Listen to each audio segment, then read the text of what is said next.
Hey guys, welcome back. അപ്പോൾ നമ്മുടെ engagement സീരീസിന്റെ ഏറ്റവും ലാസ്റ്റ് പാർട്ട് വീഡിയോ ആണ്. ഇതിൽ ഇൻക്ലൂഡ് ചെയ്തിട്ടുള്ളത് എന്തൊക്കെയാണെന്ന് വെച്ചാൽ, ഒന്ന് എൻ്റെ കോസ്റ്റ്യൂം ഡീറ്റെയിൽസ് ഒക്കെ ചോദിച്ചവർക്ക് വേണ്ടി, രണ്ട് ഒരു കംപ്ലീറ്റ് ഹോൾ പാക്കേജ്. എൻ്റെ എൻഗേജ്മെൻറ്റ് സമയത്ത് എനിക്ക് പറ്റിയിട്ടുണ്ടായിരുന്ന കുറേ അബദ്ധങ്ങൾ, എനിക്ക് പറ്റിയ അബദ്ധം നിങ്ങൾക്ക് പറ്റാതിരിക്കാൻ വേണ്ടിയിട്ട് ഞാൻ ഒരു പ്രോപ്പർലി നമ്മൾ എൻഗേജ്മെൻറ്റ് പ്ലാൻ ചെയ്യുമ്പോൾ എല്ലാവർക്കും ഹെൽപ്ഫുൾ ആവുന്ന രീതിക്ക് എനിക്ക് പറ്റിയ അബദ്ധങ്ങൾ എന്നൊരു വീഡിയോ ചെയ്യാമെന്ന് ഇതോടുകൂടി എൻഗേജ്മെൻറ്റ് സീരീസ് അവസാനിക്കുകയാണ്. അതിൻ്റെ കൂടെ തന്നെ എൻ്റെ കോസ്റ്റ്യൂമിനെ പറ്റി കുറേ പേര് ചോദിച്ചിട്ടുണ്ടായിരുന്നു. അപ്പോൾ കുറേ എനിക്ക് ഇതിൽ ടൈം കൺസ്യൂമിങ് ആയിട്ടുണ്ടായിരുന്ന ഒരു മെയിൻ ഫാക്ടറാണ് ഈ ഒരു കോസ്റ്റ്യൂം എന്ന് പറയുന്നത്. സോ ബേസിക്കലി ഫസ്റ്റ് നമ്മളിപ്പം എൻഗേജ്മെൻറ്റ് പ്ലാൻ ചെയ്യുന്ന സമയത്ത് ആദ്യം പ്ലാൻ ചെയ്യേണ്ട ഒരു കാര്യം, ഞാൻ ചെയ്യാതിരുന്നൊരു കാര്യം, എങ്ങനെ വേണം എന്നുള്ളത് പ്ലാൻ ചെയ്യുക. അതായത് നമ്മുടെ തീം എന്തായിരിക്കണം എന്നുള്ളത് ആദ്യം തന്നെ പ്ലാൻ ചെയ്യുക. അതായത് തീം ഞാൻ ഉദ്ദേശിച്ചത് എന്താണെന്ന് വെച്ചാൽ, ഇപ്പോൾ പ്രോപ്പറായിട്ട് ട്രഡീഷണൽ ആണെന്നുണ്ടെങ്കിൽ ഇപ്പോൾ ഭയങ്കര ട്രെൻഡിങ് ആയിട്ട് പൊയ്ക്കൊണ്ടിരിക്കും. കുറേ നാളായിട്ട് ആ ഒരു പാറ്റേൺ ആണ് എൻഗേജ്മെൻ്റ് കോസ്റ്റ്യൂമും കാര്യങ്ങളൊക്കെ പൊയ്ക്കൊണ്ടിരിക്കുന്നത്. സോ ആ രീതിക്കാണ് നോക്കുന്നതെങ്കിൽ നമ്മുടെ വെന്യൂ അതിനനുസരിച്ചിട്ടുള്ളതായിരിക്കണം, നമ്മുടെ ഡെക്കറേഷൻ അതിനനുസരിച്ചിട്ടുള്ളതായിരിക്കണം. ആ ഒരു രീതിക്ക് നമുക്ക് പ്ലാൻ ചെയ്യാം. പക്ഷേ എൻ്റെ മനസ്സിലെന്ന് പറയുമ്പോൾ കല്യാണം എന്ന് പറയുന്നത് ഡെഫിനറ്റ്ലി ഭയങ്കര പക്ക ട്രഡീഷണൽ രീതിക്ക് തന്നെ ആയിരിക്കുള്ളൂ. സോ എൻഗേജ്മെൻറ്റ് കുറച്ച് ഡിഫറെൻ്റ് ആയിട്ട് വേണം എന്നുള്ളത് എൻ്റെ ഒരു പേഴ്സണൽ ആഗ്രഹമായിരുന്നു. അതുപോലെ തന്നെ മനസ്സിലെ പ്ലാൻ എന്ന് പറഞ്ഞാൽ ഔട്ട്ഡോർ ആയിരിക്കണം, അങ്ങനത്തെ ഒരു സ്പേസ് കണ്ടുപിടിക്കണം. പിന്നെ കോസ്റ്റ്യൂം എന്ന് പറയുമ്പോഴത്തേക്കും ലെഹങ്ക ആയിരിക്കണം, അല്ലെങ്കിൽ ആ ഒരു ടൈപ്പ് ഓഫ് ഡ്രസ്സായിരിക്കണം എന്നുള്ളത് എൻ്റെ ഒരു ആഗ്രഹമായിരുന്നു. അതുപോലെ തന്നെ എൻ്റെ ഫേവറേറ്റ് കളർ എന്ന് പറയുന്നത് ലാവൻഡർ ആയിരുന്നു. ഇത്ര മാത്രമാണ് എൻ്റെ മനസ്സിലുണ്ടായിരുന്നത്. വെന്യൂ ഞാൻ കുറേ ഔട്ട്ഡോർ സ്പേസൊക്കെ നമ്മൾ നോക്കിയിട്ടുണ്ടായിരുന്നു. പക്ഷേ പറ്റിയൊരു സംഭവം നമുക്ക് സെറ്റ് ആയില്ല. ഈവൻ ശംഖുമുഖത്ത് ഡെസ്റ്റിനേഷൻ വെഡ്ഡിങ് വന്നിട്ടുണ്ടായിരുന്നു. അപ്പം അത് ആ സമയത്ത് തുടങ്ങിയിട്ടേ ഉള്ളൂ. അതുപോലെ ഞാൻ കുറേ അന്വേഷിച്ചിട്ടൊക്കെ ഉണ്ടായിരുന്നു. പക്ഷേ എന്തോ അങ്ങോട്ട് സെറ്റായില്ല. അങ്ങനെ ഫൈനലി വെന്യൂ ചൂസ് ചെയ്തത്, നമുക്ക് സമയം തീരെ കുറവായിരുന്നു. അങ്ങനെ തൊട്ടടുത്തുണ്ടായിരുന്നൊരു സ്ഥലം കിട്ടി. അവിടെയാണ് നമ്മൾ വെന്യൂ ആയിട്ടൊരു ഓഡിറ്റോറിയമാണ് നമ്മൾ ചൂസ് ചെയ്തിട്ടുണ്ടായിരുന്നത്. അതിനുശേഷം വന്നൊരു സാധനമാണ് കോസ്റ്റ്യൂം. ട്രിവാൻഡ്രത്തുള്ള സകലമാന ഷോപ്സ് ഞാൻ നോക്കിയിട്ടുണ്ടായിരുന്നു. ഫൈനലി പേഴ്സണലി അറിയുന്നൊരു ബൊട്ടീക്ക് ഉണ്ട്. അപ്പോൾ അവിടെ പോയി അവിടെ ഉണ്ടായിരുന്ന ഒരു കോസ്റ്റ്യൂം ഞാൻ ട്രൈ ചെയ്ത് നോക്കിയിട്ടുണ്ടായിരുന്നു. പക്ഷേ ആ ഒരു കോസ്റ്റ്യൂം എനിക്ക് ശരിക്കും ഭയങ്കര ഇഷ്ടപ്പെട്ടൊരു കോസ്റ്റ്യൂമായിരുന്നു. അങ്ങനെയാണെന്നുണ്ടെങ്കിൽ അതൊരു ട്രഡീഷണൽ രീതിക്ക് പോകേണ്ടി വരും. ഞാൻ ഉദ്ദേശിച്ച രീതിക്ക് നടക്കില്ല. ഇതൊക്കെ വെന്യൂ സെറ്റ് ചെയ്യുന്നതിന് മുന്നേ നടന്നതാണ്. എൻ്റെ മനസ്സിൽ വേറെ പ്ലാൻ ഉണ്ടായിരുന്ന സമയത്താണ്. അപ്പോൾ അത് ഞാൻ ജസ്റ്റ് ട്രൈ ചെയ്തൊരു വീഡിയോ ഞാൻ എടുത്തു വെച്ചിട്ടുണ്ടായിരുന്നു. പോയിട്ട് ആ വീഡിയോ കണ്ടിട്ട്. അപ്പോൾ ഇവിടെ പോകുന്ന സമയത്ത് ഒരു ട്രഡീഷണൽ രീതിക്ക് സ്റ്റിച്ച് ചെയ്യിപ്പിക്കാം എന്നുള്ളൊരു ഐഡിയയിലാണ് പോയത്. അങ്ങനെ അപ്പം മനസ്സിലുണ്ടായിരുന്നതായിരുന്നു ഈ ഒരു ബേബി പിങ്ക് ഷെയ്ഡ് എന്ന് പറയുന്നത്. അപ്പോൾ ആ സമയത്ത് അവിടെ ഉണ്ടായിരുന്ന ആ ഒരു സാരി എടുത്തിട്ട് ജസ്റ്റ് കാണിച്ചെന്നാണ്. നമ്മളിങ്ങനെ കളറൊക്കെ വെച്ച് നോക്കി, എന്നിട്ട് മെഷർമെൻറ്റ്സ് ഒക്കെ കൊടുത്തു. എന്നിട്ട് അതുപോലൊരു സാരി എടുത്തിട്ട് സ്റ്റിച്ച് ചെയ്യിപ്പിക്കാനുള്ളൊരു പരിപാടി ആയിരുന്നു. പക്ഷേ അത് ശരിയായില്ല. കാര്യം നമ്മൾ സാരി കുറേ സ്ഥലത്ത് നോക്കിയിട്ടുണ്ടായിരുന്നു, സെയിം ഷെയ്ഡൊന്നും കിട്ടിയില്ല. പിന്നെ ഈ കാണുന്നൊരു ഡ്രസ്സിൽ, ഇത് ആക്ച്വലി എനിക്ക് വേണ്ടി ചെയ്തതല്ല, പക്ഷേ അവിടെ ആ സമയത്ത് കിടന്നൊരു ഡ്രസ്സാണ്. അപ്പോൾ എനിക്ക് കണ്ടപ്പോഴത്തേക്ക് ഇങ്ങനെ എടുത്തിട്ട് നോക്കിയതാണ്. പക്ഷേ ബ്ലൗസൊക്കെ സത്യം പറഞ്ഞാൽ എനിക്ക് വേണ്ടി സ്റ്റിച്ച് ചെയ്യിപ്പിച്ചതുപോലെയുണ്ട്. അത്രയും പെർഫെക്റ്റ് ആയിരുന്നു. പിന്നെ ആ ഒരു കോസ്റ്റ്യൂം എനിക്ക് ഭയങ്കരമായിട്ട് ഇഷ്ടപ്പെട്ടു. ആ ഒരു കളറും ആ ബ്ലൗസും ഒക്കെ എനിക്ക് ഭയങ്കരമായിട്ട് ഇഷ്ടപ്പെട്ടു. അപ്പോൾ വീണ്ടും ആ സാരി എടുത്ത് വെച്ചിട്ട് നോക്കുകയാണ്, എങ്ങനെ ഉണ്ടായിരിക്കും, സ്യൂട്ടാവോ എന്നൊക്കെ നോക്കുകയാണ്. ഈ ബ്ലൗസും അതിൻ്റെ ഹാൻഡ് വർക്കും ഒക്കെ എനിക്ക് ഭയങ്കരമായിട്ട് ഇഷ്ടപ്പെട്ടു. അപ്പോൾ ഞാൻ പറയുന്നുണ്ടായിരുന്നു എനിക്ക് എക്സാക്ട്ലി സെയിം ഇങ്ങനത്തെ ബ്ലൗസ് തന്നെ മതി എന്നൊക്കെ പറയുന്നുണ്ടായിരുന്നു. പക്ഷേ സാരി എടുക്കാൻ പോയ സമയത്ത് നമ്മൾ ഉദ്ദേശിച്ച ആ ഒരു എക്സാക്ട് സെയിം ഷെയ്ഡ് നമുക്ക് കിട്ടിയിട്ടുണ്ടായിരുന്നില്ല. അതുകൊണ്ട് തന്നെ ആ ഒരു പ്ലാൻ ഡ്രോപ്പ് ചെയ്യേണ്ടി വന്നു. എന്നിട്ട് ഞാൻ ഈ ഒരു റെഡിൽ സ്റ്റിക്ക് ഓൺ ചെയ്താലൊന്ന് വിചാരിച്ചു. പക്ഷേ കല്യാണത്തിന് റെഡായിരിക്കുമല്ലോ, പിന്നെ എല്ലാം റെഡാവണ്ടെന്ന് വെച്ചിട്ട് ആ ഒരു പ്ലാനിങ് ഡ്രോപ്പ് ചെയ്തു. ഇതായിരുന്നു ആ ഒരു കോസ്റ്റ്യൂം. അതിനുശേഷം ഞാൻ കുറേ സ്ഥലത്ത് പോയി കുറേ വെറൈറ്റീസ് ഓഫ് കോസ്റ്റ്യൂംസ് ട്രൈ ചെയ്തു എന്ന് പറഞ്ഞില്ലേ, അതെല്ലാം ഞാനിപ്പോൾ സൈഡിൽ എൻ്റെ കയ്യിലുള്ള ഫോട്ടോസൊക്കെ ഞാൻ ഓരോന്നായിട്ട് കൊടുക്കാം. ഇതൊന്നും നടക്കാൻ പോകുന്നില്ല എന്ന് മനസ്സിലായപ്പോൾ നമ്മൾ ട്രഡീഷണലിലോട്ട് തന്നെ വന്നിട്ടുണ്ടായിരുന്നു. അങ്ങനെ ഞാൻ കുറേ സാരീസൊക്കെ നോക്കി, നമുക്ക് നമ്മുടെ പക്ക ട്രഡീഷണൽ രീതിക്ക് പോകാമെന്ന് പറഞ്ഞിട്ട്. പക്ഷേ ആ ഉദ്ദേശം, ആ ഒരു കളർ കോമ്പിനേഷൻ കിട്ടിയില്ല. അത് നോക്കിയെങ്കിലും എൻ്റെ മനസ്സിൽ സത്യം പറഞ്ഞാൽ എൻ്റെ ആ ഒരു നേരത്തെ ഇട്ടായിരുന്ന ആ ഒരു കോൺസെപ്റ്റ് ആയതുകൊണ്ടായിരിക്കാം എനിക്കൊന്നും അങ്ങോട്ട് സെറ്റാവുന്നുണ്ടായിരുന്നില്ല. ഫൈനലി വെറുതെ ഇങ്ങനെ ഒരു തവണ ഞാൻ പറഞ്ഞില്ല, എല്ലാ ഷോപ്സിലും പോയി നോക്കി. എൻ്റെ കൂട്ടത്തിൽ ഞാൻ പോത്തീസിലും നോക്കിയിട്ടുണ്ടായിരുന്നു.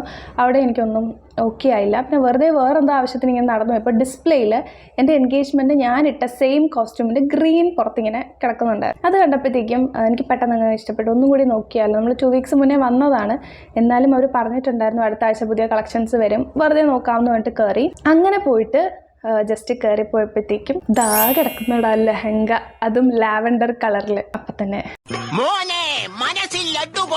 അങ്ങനെ ഞാൻ ആ ലെഹങ്ക ചൂസ് ചെയ്തു. അതപ്പോൾ തന്നെ എടുത്തു. അപ്പോൾ എൻ്റെ കോസ്റ്റ്യൂമിൻ്റെ റേറ്റ് കുറേ പേര് ചോദിച്ചിട്ടുണ്ടായിരുന്നു. 20+ എന്തായാലും ആ ഒരു 20,000 റേഞ്ചായിരുന്നു, 20,000 സംതിങ് ആ ഒരു റേഞ്ചായിരുന്നു ഒരു ലെഹങ്ക വന്നിട്ടുണ്ടായിരുന്നത്. അടുത്ത പരിപാടി എന്ന് പറയുന്നത് ഈ ഒരു സംഭവം സ്റ്റിച്ച് ചെയ്തെടുക്കുക എന്നുള്ളതാണ്. ഇപ്പോൾ ബ്ലൗസൊക്കെ ആണെങ്കിൽ ശ്രദ്ധിക്കേണ്ട നമ്പർ 1 പോയിന്റ്, ഒരു ട്രയൽ ബ്ലൗസോ അല്ലെങ്കിൽ ട്രയൽ ആയിട്ടുള്ള എന്തെങ്കിലും അവരെ കൊണ്ട് സ്റ്റിച്ച് ചെയ്യിപ്പിച്ച് നോക്കിയതിന് ശേഷം മാത്രം ബ്രൈഡൽ ഡ്രസ്സിലോട്ട് തൊടുന്നതാണ് ബുദ്ധി. ഒന്ന്. അടുത്തത് മേക്കപ്പാണ്. എൻ്റെ മേക്കപ്പ് ചേച്ചി തന്നെ ആയിരുന്നു. അപ്പോൾ എനിക്കൊരു മേക്കപ്പ് ആർട്ടിസ്റ്റിനെ തപ്പി പുറത്ത് അലയേണ്ട ഒരു അവസ്ഥ വന്നിട്ടില്ല. അപ്പോൾ അതിനും ബുക്കിങ്ങും കാര്യങ്ങളൊക്കെ ഉണ്ട്. അത് നേരത്തെ നോക്കി അഡ്വാൻസ് ആയിട്ട് എത്ര മന്ത് മുന്നേ ആണ് എന്നൊക്കെ നോക്കിയിട്ട് കറക്റ്റായിട്ട് ബുക്ക് ചെയ്യാം. പിന്നെ ഉള്ളത് പ്രീ ബ്രൈഡൽ സർവീസസ് ആയിരുന്നു. അത് ഞാൻ എൻഗേജ്മെൻറ്റിന് തൊട്ട് മുന്നേ ആയിട്ട് എൻ്റെ സർവീസ് എല്ലാം ചെയ്തത് ബെല്ല ഗ്ലാമോറിൽ നിന്നായിരുന്നു. പിന്നെ അത് ഒരു 2 to 3 ഡേയ്സ് മുന്നെയാണ് ഞാൻ ചെയ്തതെല്ലാം. കാര്യം ഫേഷ്യൽസ് എല്ലാം റിസൾട്ട് കിട്ടുന്നത് ഒരു 2 to 3 ഡേയ്സിലാണ്. അപ്പോൾ ബെല്ല ഗ്ലാമറിൽ നിന്നായിരുന്നു എൻ്റെ പ്രീ ബ്രൈഡൽ സർവീസസ് എല്ലാം. അടുത്തത് ഡെക്കറേഷനാണ്. ഡെക്കറേഷൻ ആക്ച്വലി ഞാൻ ഉദ്ദേശിച്ചത് ആ ഒരു ലാവൻഡർ ആയതുകൊണ്ട് തന്നെ ബാക്ക്ഗ്രൗണ്ട് ഒരു ഫ്ലോറൽ ഡിസൈൻ പോലെ ആ ഒരു രീതിക്കുള്ള സംഭവമാണ് ഞാൻ ഉദ്ദേശിച്ചിരുന്നത്. പക്ഷേ സത്യം പറയുകയാണെങ്കിൽ ഡെക്കറേഷൻ ഞാൻ ഉദ്ദേശിച്ച ആ ഒരു രീതിക്ക് സെറ്റായിട്ടുണ്ടായിരുന്നില്ല. അത് പറഞ്ഞപ്പോൾ എൻ്റെ പ്രിപ്പറേഷൻ്റെ ഒരു ചെറിയൊരു വീഡിയോ ഉണ്ട്. അത് എൻ്റെ എൻഗേജ്മെൻറ്റിൻ്റെ തലേ ദിവസം ഡെക്കറേഷൻ ചെയ്യുന്ന സംഭവങ്ങളൊക്കെ ഉണ്ട്.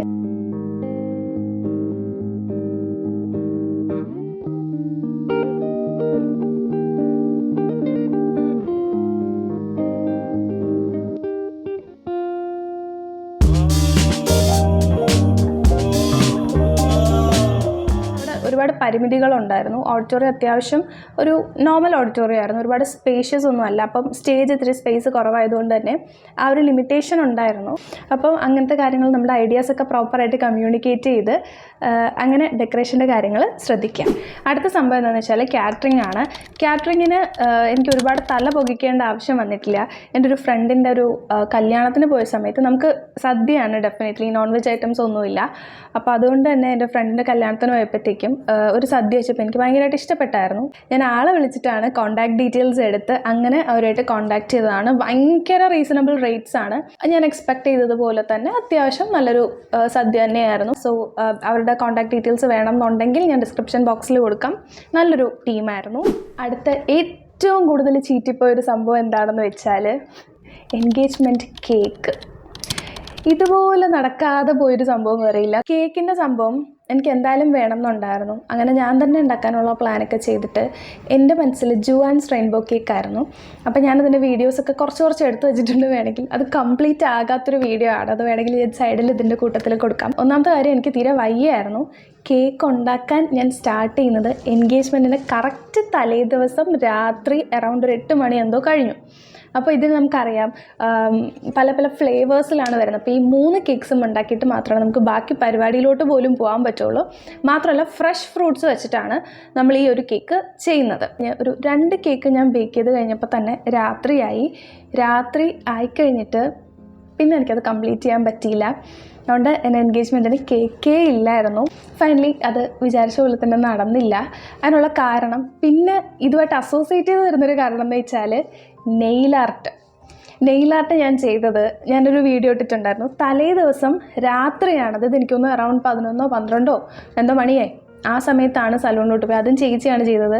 ആൾക്ക് നേരെ ഉറങ്ങാൻ പോലും പറ്റിയിട്ടുണ്ടായിരുന്നില്ല. നേരെ സലൂണിൽ പോയി നെയിൽ ആർട്ടൊക്കെ ചെയ്തിട്ട് വീട്ടിൽ വന്നപ്പോൾ തന്നെ വെളുപ്പിന് അതിരാവിലെ ആയി. പിന്നെ നമുക്ക് ജസ്റ്റ് ഉറങ്ങാൻ 2 മണിക്കൂർ എന്തോ ആണ് ഉറങ്ങിയിട്ട് വീണ്ടും രാവിലെ എണീച്ച് മേക്കപ്പിന് പോയത്. അപ്പോൾ ഇതിനിടയ്ക്ക് എവിടെ കേക്ക് ചെയ്യാനാണ്? പുറത്താണെന്നുണ്ടെങ്കിൽ നമുക്ക് ആ ഒരു പ്രശ്നം വരുന്നില്ല. നമ്മൾ ആ ഒരു കറക്റ്റ് സമയത്ത് ഓർഡർ ചെയ്ത് അവർക്ക് പ്രോപ്പർ ഐഡിയ എല്ലാം കൺവേ ചെയ്ത് നമ്മുടെ കോസ്റ്റ്യൂമിൻ്റെ കാര്യമൊക്കെ പറഞ്ഞ് നമ്മൾ ഐഡിയാസ് എല്ലാം കറക്റ്റായിട്ട് പറഞ്ഞിട്ട് കേക്കും കാര്യങ്ങളൊക്കെ നേരത്തെ സെറ്റ് ചെയ്യുക. അതുപോലെ തന്നെ നെയിൽ ആർട്ട് പോലത്തെ സംഭവങ്ങളൊക്കെ നമുക്ക് ഒരു അറ്റ്ലീസ്റ്റ് ഒരു 2 ഡേയ്സ് മുന്നെങ്കിലും ചെയ്യുന്നത് കൊണ്ട് യാതൊരുവിധ പ്രശ്നമില്ല. ഡിസൈൻസ് പോലും എടുത്തു വെച്ചില്ല. അവിടെ പോയിരുന്നിട്ടാണ് എന്ത് വേണം, അങ്ങനെ വേണം, ഇങ്ങനെ വേണമെന്ന് ഈ ഉറക്കം തൂങ്ങിയിരിക്കുന്ന സമയത്താണ് സത്യം പറഞ്ഞാൽ അങ്ങനെ ഓരോന്ന് ചെയ്യുന്നത്. അതായിരുന്നു എൻ്റെ അടുത്ത അബദ്ധം. അടുത്തത് ജ്വല്ലറീസ്, ഓർണമെൻറ്റ്സ് അങ്ങനത്തെ ഐറ്റംസ് ആയിരുന്നു. സോ ബേസിക്കലി നമുക്ക് ഇങ്ങനത്തെ ഐറ്റംസ് ഒക്കെ പർച്ചേസ് ചെയ്യാനായിട്ട്, അതായത് ഒരു 1 ഡേക്ക് വേണ്ടിയിട്ട് പർച്ചേസ് ചെയ്യാനായിട്ട് നല്ല റേറ്റ് ഉണ്ട്. അപ്പോൾ ഇത്രയും വലിയൊരു നെക്ക് പീസ് ഒക്കെ വരുമ്പോൾ സ്വാഭാവികമായിട്ട് നല്ല റേറ്റ് ആവും. ഇതെല്ലാം നമ്മൾ ഒരു തവണ മാത്രമേ യൂസ് ചെയ്യുള്ളൂ. സോ അത് വേണമെന്നുണ്ടെങ്കിൽ ഇങ്ങനത്തെ ലഹങ്ക പോലുള്ള സാധനത്തിൻ്റെ കൂടെയൊക്കെ ഉള്ളത് ഡെഫിനറ്റ്ലി റെൻ്റൽ എടുക്കുന്നതാണ് എൻ്റെ ഒരു ഓപ്ഷൻ എന്ന് പറയുന്നത്. കാരണം ഞാൻ അതിന് റെക്കമെൻഡ് ചെയ്യുള്ളൂ. കാര്യം പിന്നെ നമ്മളത് എന്തായാലും യൂസ് ചെയ്യാൻ പോകുന്നില്ല. ഇത്രയും ഹെവി ആയിട്ടുള്ള സാധനങ്ങളൊക്കെ മേടിച്ച് വെച്ചിട്ട് സ്വന്തമായിട്ട് വാങ്ങിക്കണം എന്ന് ആഗ്രഹമുള്ളവർക്ക് വാങ്ങിക്കാം. അതല്ലാതെ ഈ 10,000 20,000 ഒക്കെ കൊടുത്തിട്ട് സ്വന്തമായിട്ടൊരു എന്താ പറയുക ഒരു നെക്ക് പീസും ഇത്രയും വലിയ ഈ ലഹങ്ക പോലുള്ള സാധനത്തിൻ്റെ കൂടെ ഇടുന്ന ഈ ഐറ്റംസൊക്കെ മേടിച്ച് വെച്ച് നമ്മൾ എന്തായാലും പിന്നെ റീയൂസ് ചെയ്യില്ല. അതുപോലെ തന്നെ ഒരു രീതിക്ക് നമുക്ക് എന്താ പറയുക ഒരു ഇൻവെസ്റ്റ്മെൻറ്റ് പോലത്തെ ഒരു സാധനം പോലും അല്ല. അപ്പോൾ അതിൽ അങ്ങനെ സ്പെൻഡ് ചെയ്യുന്നതിനെക്കാട്ടിലും ബെറ്റർ നമ്മുടെ ഓപ്ഷൻ എന്ന് പറയുന്നത് റെൻ്റൽ ഓർണമെൻറ്റ്സ് അല്ലെങ്കിൽ റെൻ്റൽ ജ്വല്ലറി ചൂസ് ചെയ്യുന്നതാണ് അടുത്ത ഓപ്ഷൻ. പിന്നെ അതുമായിട്ട് റിലേറ്റ് ചെയ്തിട്ടുള്ള കുറച്ച് ബ്രൈഡൽ അക്സസറീസ് ഒക്കെ ഉണ്ടല്ലോ. അതായത് നമ്മുടെ ഇയർ ലോബിൽ ഒരു സ്റ്റിക്കർ പോലെ ഇയർ ഹാങ് ആവാതിരിക്കാൻ വേണ്ടിയിട്ടുള്ള ഐറ്റംസ് വേണമെങ്കിൽ വാങ്ങിക്കാം. ഇതെല്ലാം ഓൺലൈൻ അവൈലബിൾ ആണ്. പിന്നെ സാരി ചൂസ് ചെയ്യുന്നവരുണ്ട് എൻഗേജ്മെൻറ്റിന്. സാരി ചൂസ് ചെയ്യുന്നവർക്കാണെങ്കിൽ ഇങ്ങനെ സ്റ്റിക്ക് ചെയ്യുന്ന കുറേ കുഞ്ഞു കുഞ്ഞു ലൊട്ടുലൊട്ടുക്ക് ഐറ്റംസ് ഒക്കെ അവൈലബിൾ ആണ്. അപ്പോൾ അങ്ങനെ ചൂസ് ചെയ്യുന്ന ആൾക്കാർക്ക് അതിലോട്ടൊക്കെ പോവാം.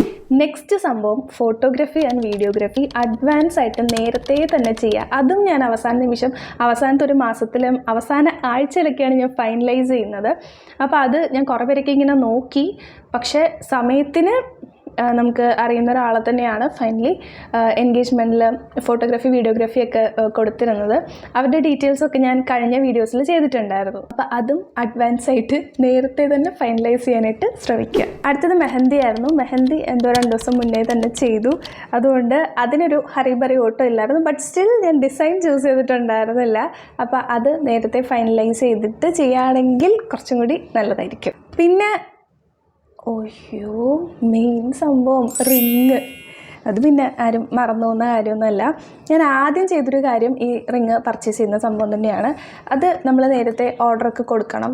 അപ്പോൾ എനിക്ക് പറ്റിയ അബദ്ധങ്ങളുടെ മെയിൻ കാരണം എന്താണെന്ന് വെച്ചാൽ ലാസ്റ്റ് മിനിറ്റ് ഓട്ടമാണ്. അപ്പോൾ ആ ഒരു സാധനം ഒഴിവാക്കി എല്ലാം നേരത്തെ പ്രോപ്പറായിട്ട് പ്ലാൻ ചെയ്തിട്ട് സെറ്റ് ചെയ്യുക. അപ്പോൾ ഞാൻ എല്ലാത്തിൻ്റെയും ഡീറ്റെയിൽസും കോൺടാക്ട് നമ്പറൊക്കെ ഡിസ്ക്രിപ്ഷൻ ബോക്സിൽ ആഡ് ചെയ്തിട്ടുണ്ട്. അപ്പോൾ ഇതോടുകൂടി എൻഗേജ്മെൻറ്റിൻ്റെ എല്ലാ വീഡിയോസും അവസാനിക്കുകയാണ്. അപ്പോൾ ഇത്രയുള്ള വീഡിയോ ആദ്യമായിട്ട് ആരെങ്കിലും കാണുന്നുണ്ടെങ്കിൽ ചാനലൊന്ന് സബ്സ്ക്രൈബ് ചെയ്യുക. തൊട്ടപ്പുറത്ത് ബെല്ലൈക്കൺ എനേബിൾ ചെയ്യാനായിട്ട് മറക്കരുത്.